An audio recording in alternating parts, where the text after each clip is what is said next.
নমস্কার, আমি তীর্থ। ডিজিটাল কোচিংয়ের পক্ষ থেকে সকলকে জানাই স্বাগত। আমি আবার ফিরে এলাম আরেকটি ক্লাস নিয়ে।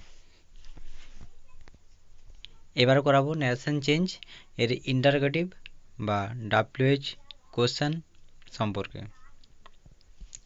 তা প্রথমে আমাদের জানতে হবে কীভাবে ইন্টারোগেটিভ সেন্টেন্স থেকে অ্যাসার্টিভ সেন্টেন্সে ট্রান্সফর্ম করতে হয়, তাহলে আমাদের ব্যাপারটি বুঝতে আরও সুবিধা হবে। তাই ইন্টারোগেটিভ সেন্টেন্স কাকে বলে আমরা এর আগে জেনেছি। যে সেন্টেন্সের দ্বারা কোনো প্রশ্ন করা বা তদন্ত করা বা জিজ্ঞাসাবাদ করা বোঝায় তাকে বলা হয় ইন্টারোগেটিভ সেন্টেন্স। এই সেন্টেন্সের বাক্যের শেষে কী থাকে? কোশ্চেন মার্ক অর্থাৎ জিজ্ঞাসা চিহ্ন।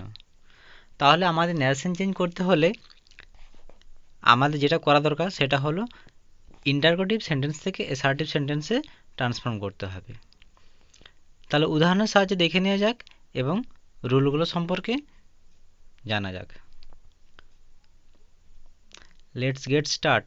চলো শুরু করা যাক।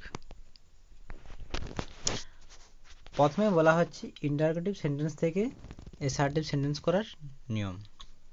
উদাহরণের সাহায্যে দেখানো হচ্ছে, নিয়মগুলো লেখা হয়নি। যদি বলো অবশ্যই পরের ক্লাসে নিয়মগুলো লিখে তোমাদেরকে জানাবো। এখন ডাইরেক্ট বলা হচ্ছে সেটা শোনো, এটা শুনলেই কাজে দেবে। তাহলে প্রথম উদাহরণে দেখা যাক।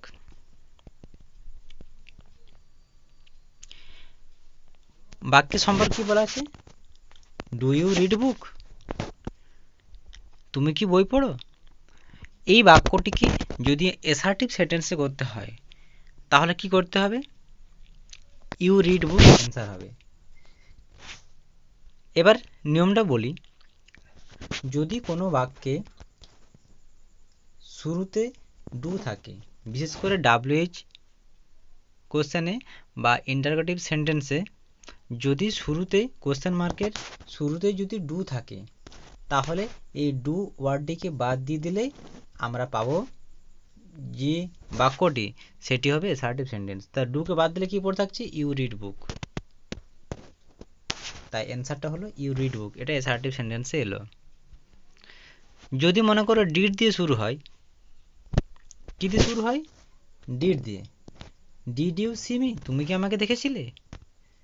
তখন যদি ডিড থাকে তখন যে ভার্বটি থাকবে, সাবজেক্টের পর যে ভার্বটি থাকবে অর্থাৎ সি, তার সেকেন্ড ফর্ম করব। তাহলে সি এর সেকেন্ড ফর্ম কি? স। তাহলে অ্যান্সারটি কি হয়ে যাবে? ডিডটা সম্পূর্ণ বাদ যাবে এবং সাবজেক্টের পর যে ভার্বটি আছে তার সেকেন্ড ফর্ম করতে হবে। কি ফর্ম? সেকেন্ড ফর্ম, যেটাকে বলা হয় ভার্বের পাস্ট ফর্ম। তাহলে অ্যান্সারটা কি হবে? You saw me. You see মিটা ইউ হয়ে যাবে ইউ স মি। এই ডিডটা সম্পূর্ণ বাদ যাবে, অ্যাসার্টিভ সেন্টেন্স হয়ে যাবে ইউ স মি। নেক্সট, যদি কোনো বাক্যে হেল্পিং ভার্ব থেকে থাকে, হেল্পিং ভার্ব কোনগুলোকে বলা হয়?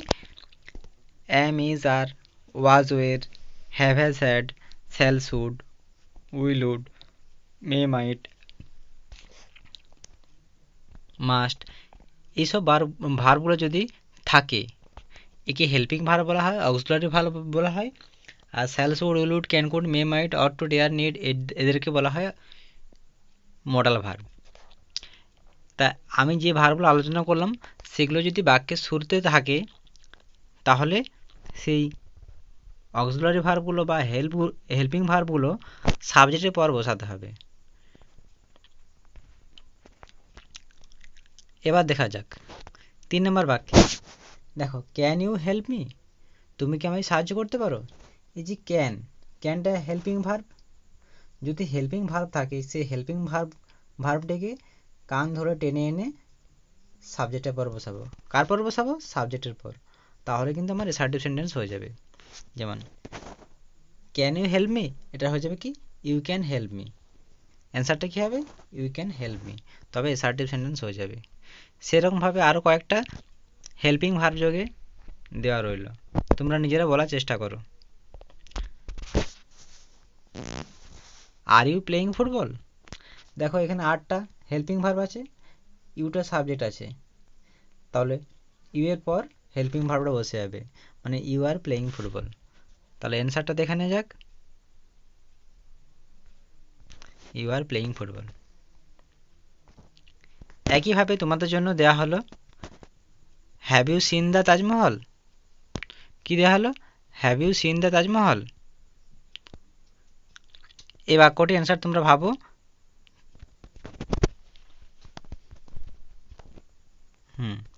এবার দেখা যাক অ্যান্সারটা কি হবে।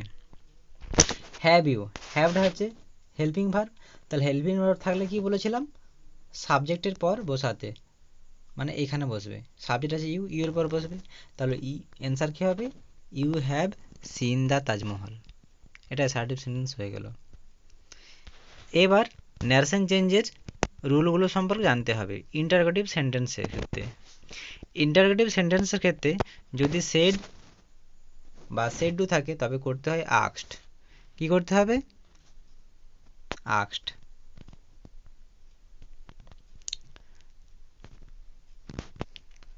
আর এখানে অ্যান্টিসিডেন্ট অথবা লিঙ্কিং ওয়ার্ড কি বসবে? ইফ কিংবা হোয়েদার আর ডাব্লিউএইচ ওয়ার্ড। এবার জানতে হবে কখন ইফ বা হোয়েদার বসে আর কখন ডাব্লিউএইচ ওয়ার্ড বসে। যদি প্রশ্নবোধক বাক্যটি অর্থাৎ কোশ্চেন মার্কের যে বাক্যটি থাকে সেটা যদি ইয়েস নো আকার থাকে তাহলে সেক্ষেত্রে ইফ লিঙ্কিং ওয়ার্ড বসবে। আর যদি বাক্যটি ডাব্লিউএইচ ওয়ার্ড দিয়ে শুরু হয় তবে যে ডাব্লিউএইচ ওয়ার্ড দিয়ে শুরু হবে সেই ডাব্লিউএইচ ওয়ার্ডটি বসবে। এবার উদাহরণের সাহায্যে দেখে নেওয়া যাক। প্রথম আলোচনা করা হচ্ছে ইয়েস নো কোশ্চেনে। ইয়েস নো কোশ্চেন কাকে বলা হয় না, যে প্রশ্নবোধক বাক্যটির সাহায্যে হ্যাঁ বা না উত্তর আসে সেই বাক্যকে বলা হয় ইয়েস নো কোশ্চেন। এই ইয়েস নো কোশ্চেনের ক্ষেত্রে সেড টু থাকলে বা সেড থাকলে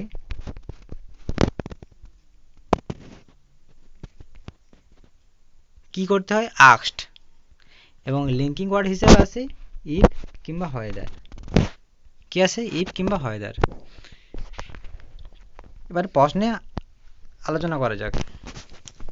প্রশ্নে কি আছে দেখা যাক। কবির সেড টু গীতা। কবির গীতাকে বলল, ডু ইউ লাইক মি? তুমি কি আমায় পছন্দ করো? এখানে বক্তা হলো কবির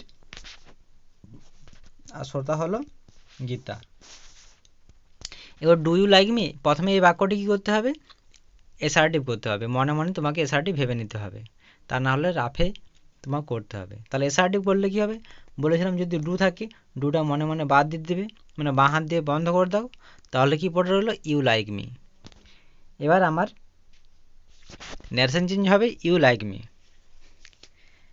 তাহলে প্রথমে কি বলেছিলাম, সেড বা সেড টু যাই থাক না কেন ডাব্লিউএইচ কোশ্চেন বা ইয়েস নো কোশ্চেনের ক্ষেত্রে আস্কড হবে। তাহলে সেড টু এর পরিবর্তে আস্কড হলো। এবার কবির জিজ্ঞাসা করছে গীতাকে, তুমি কি আমাকে পছন্দ? তুমিটা হলো কে? তুমিটা গীতা। আর আমাকে বলতে মি, মানে এখানে কবিরকে।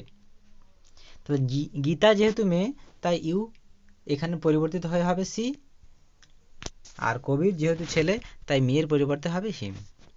তাহলে অ্যান্সারটা দেখে নেওয়া যাক। তাহলে কবির সেড টু যায় পরিবর্তে হবে কবির আস্কড। কবির আস্কড গীতা। এখানে লিঙ্কিং ওয়ার্ড বা অ্যান্টিসিডেন্ট হিসাবে যুক্ত হবে ইফ। কেন হবে?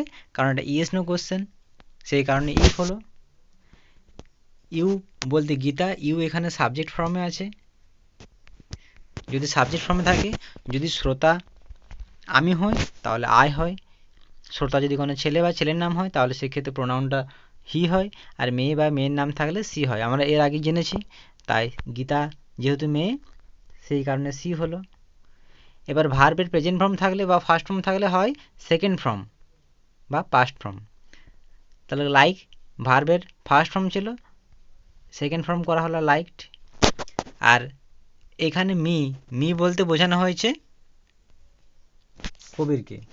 মি যেহেতু অবজেক্ট ফর্মে আছে তাহলে কবির ছেলের নাম, সেই কারণে হলো হিম। তাহলে অ্যান্সারটা কি হলো? Kabir asked Gita if she liked him. আশা করি বুঝতে পেরেছ। আর একটা কথা মাথায় রাখবে, এখানে কিন্তু কোশ্চেন মার্ক আর বসবে না, এখানে কিন্তু ফুল স্টপ চিহ্ন হবে। নেক্সট দেখে নেওয়া যাক।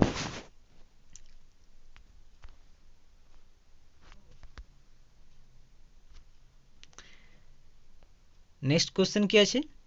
আই সেড টু হিম, আমি তাকে বললাম। Do you complete your work, তুমি কি তোমার কাজ সম্পূর্ণ করেছিলে? তাহলে এখানে দেখো বক্তা আছে আমি, আর শ্রোতা আছে হিম, মানে কোনো একটি ছেলে। তাহলে প্রথমে সেড বা সেড টু থাকলে কি করতে হয়? আস্কড করতে হয়, সেই কারণে আই আস্কড হিম করলাম। এবার যে বাক্যের ইনডাইরেক্ট স্পিচ হবে সেই বাক্যটা মনে মনে অ্যাসার্টিভ করে নিতে হবে। তাহলে বাক্যটিতে কি আছে? Did you complete your homework, did you complete your work. এখানে ডিড থাকলে কি বলেছিলাম? ডিডটা সম্পূর্ণরূপে বাদ যাবে, আর যে ভার্বটি থাকবে সেই ভার্বের সেকেন্ড ফর্ম হবে, তাহলে কি হবে? কমপ্লিটেড।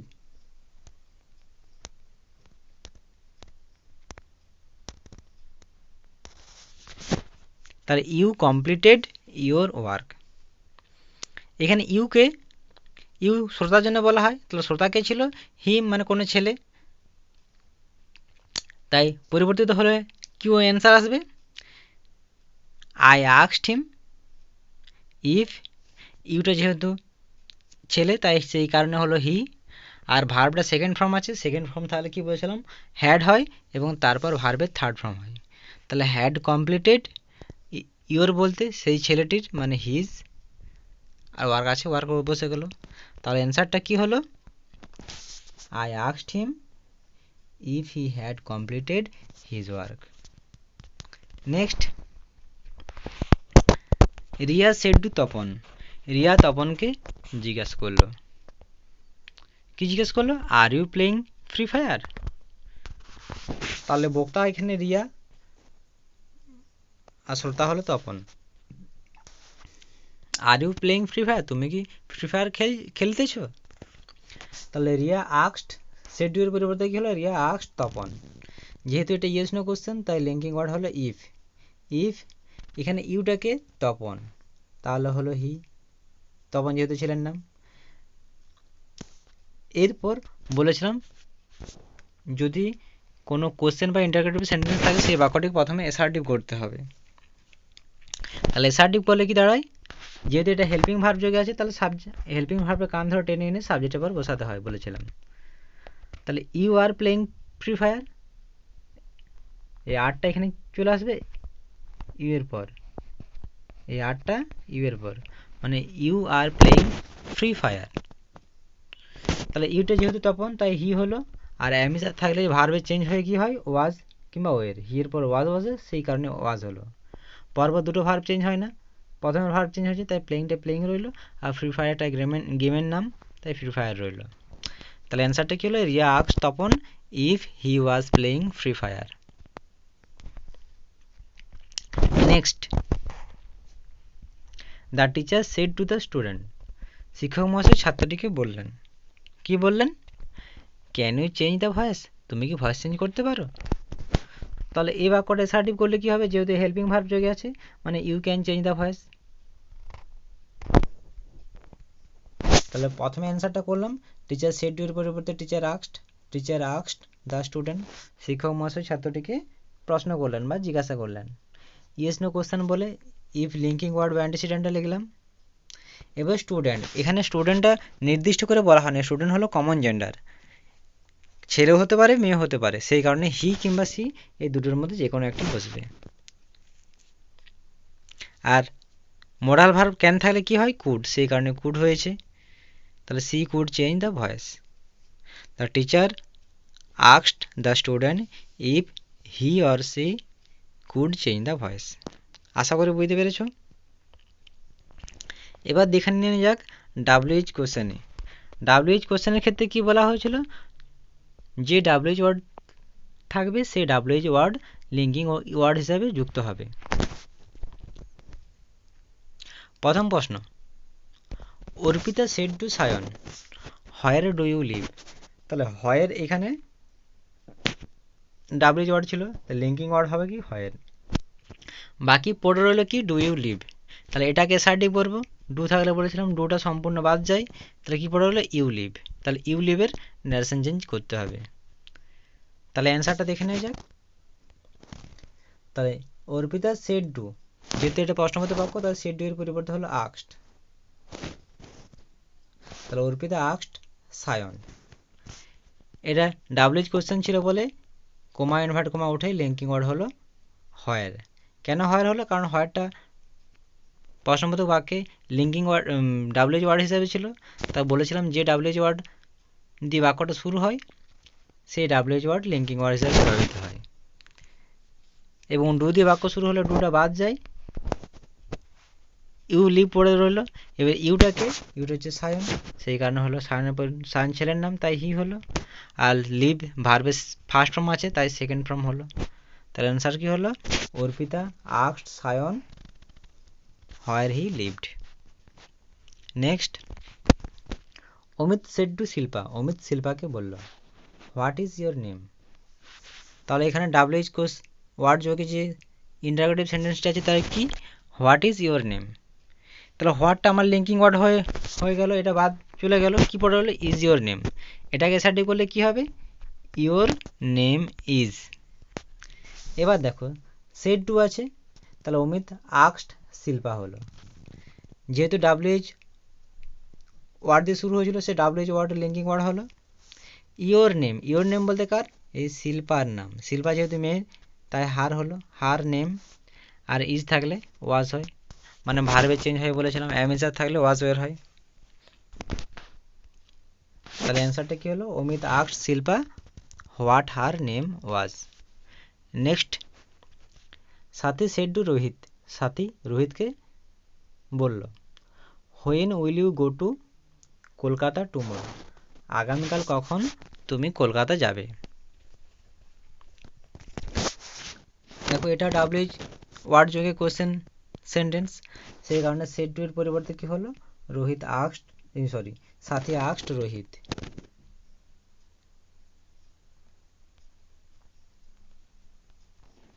এবার দেখো লিঙ্কিং ওয়ার্ড কি ছিল? ডাব্লিউএইচ ওয়ার্ড ছিল হোয়েন, তাহলে লিঙ্কিং ওয়ার্ড হবে কি? When, WHEN। এখানে প্রিন্টিং মিস হয়ে গেছে, হোয়ার হয়ে গেছে, ওটা হোয়েন হবে। আর will you go to Kolkata tomorrow, মানে you will go to tomorrow. এই উইলটা হেল্পিং ভার্ব, তাহলে এটা সাবজেক্টে পারপ বসবে, মানে you will go to Kolkata tomorrow. তাহলে অ্যান্সারটা কি দাঁড়াচ্ছে? Sathi asked Rohit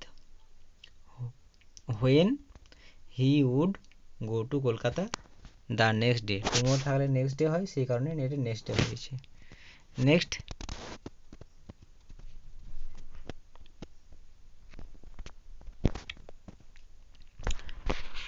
Sumana said to Biplab. Sumana বিপ্লবকে বলল when did you came here yesterday. তুমি গতকাল এখানে কখন এসেছিলে।